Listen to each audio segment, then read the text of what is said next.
السلام علیکم ورحمۃ اللہ وبرکاتہ۔ معزز سامعین ناظرین، امید ہے آپ خیریت سے ہوں گے۔ آپ جیسا کہ آپ کو معلوم ہے کہ دنیا میں جادو ٹونا عام ہو چکا ہے، اور یہ اتنا عام ہو گیا ہے کہ ہر بندہ کوشش کرتا ہے کہ اگر یہ کامیاب ہے اس پہ جادو ٹونا کروائیں اور یہ بھی ناکام ہو جائے۔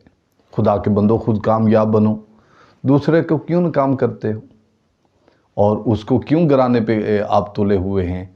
ایسے ہی اگر آپ اپنے گاؤں میں دیکھیں گے، شہر میں دیکھیں گے، رشتہ دار احباب میں دیکھیں گے، چند لوگوں کی ڈیوٹی ہی یہ ہوتی ہے کہ وہ اپنا ہی پیسہ خرچ کرتے ہیں، لوگوں کے در پر جاتے ہیں اور کہتے ہیں یہ نام ہے، یہ تصویر ہے، اور یہ سوشل میڈیا ہے نا، ہر بندے کی تصویر بھی مل جاتی ہے، اور تصویر پر بہت سخت جادو ہوتا ہے، یہ یاد رکھیے گا۔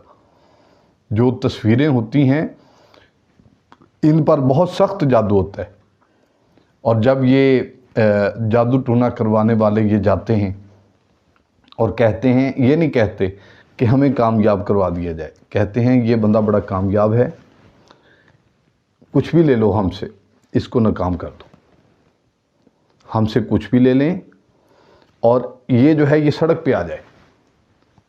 آپ کو کیا ملے گا؟ آپ اگر وہ سڑک پہ آ بھی جائے گا تو آپ کو کیا حاصل ہوگا؟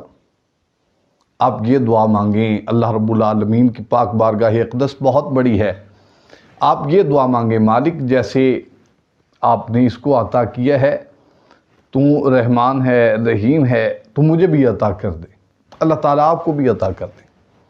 اس کے دربار میں کوئی کمی ہے؟ وہ خالق کائنات ہے، رب السماوات والارض ہے۔ اور اگر آپ جادو ٹونے میں جو ہیں وہ آ چکے ہیں، آپ پر جادو ہو چکا ہے، اس میں طبیعت اور کیفیت کچھ اور ہو جاتی ہے، دنیا بری لگتی ہے، بندے برے لگتے ہیں۔ جب آپ کو جادو ہو جاتا ہے نا، اس کی کیفیت یہ ہوتی ہے، آپ کو چلتے پھرتے لوگ برے لگتے ہیں، باتیں کرتے ہوئے لوگ برے لگتے ہیں، آپ کے پاس بیٹھ کر کوئی بولے گا آپ کو اچھا نہیں لگے گا۔ یہ اس کے کچھ اثرات ہیں۔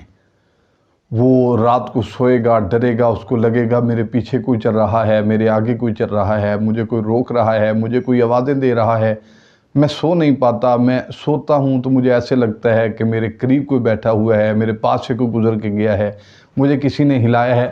یہ سب اثرات ہیں اس کے۔ میں نبی علیہ الصلوۃ والسلام کی پاک بارگاہ اقدس میں آپ کو لے چلتا ہوں۔ میرے کریم لجپال صلی اللہ علیہ وسلم پر بھی جادو ہوا تھا، ایک یہودی نے کیا تھا، اور آقا کریم صلی اللہ علیہ وآلہ وسلم کیا کرتے تھے؟ میری سرکار قرآن پاک کی آخری 2 سورتیں، سورہ فلق اور سورہ ناس کی تلاوت کیا کرتے تھے، اس کو ضائع کرنے کے لیے۔ اور میں آپ کو یہ عرض کرنا چاہتا ہوں، یہ دونوں ہی صورتیں بہت اہم ہیں۔